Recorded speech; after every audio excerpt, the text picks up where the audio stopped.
Nous sommes dans la bibliothèque du grand Vladimir Nabokov, l'auteur de Lolita.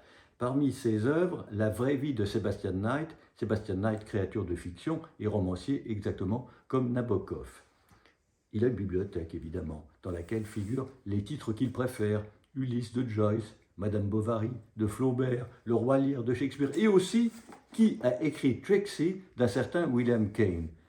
Créature inventée, pas du tout, il a bel et bien existé, il était né en 1873, il est de la génération de Somerset Maugham, de Wodehouse, auteur dont on découvre maintenant les mémoires, et pour ce qui nous concerne, pour nous Français, c'est la grande génération de Paul Valéry, de Paul Claudel, d'André Gide, de Marcel Proust, etc. C'est un livre d'une absolue excentricité britannique, car la question est la suivante, dans Qui a écrit Trixie?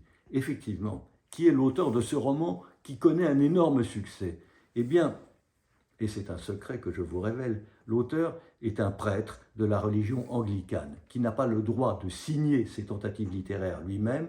Il adopte donc un prête-nom, un pseudonyme de quelqu'un qui existe, tout simplement son gendre, le fiancé et bientôt l'époux de sa fille Chloé.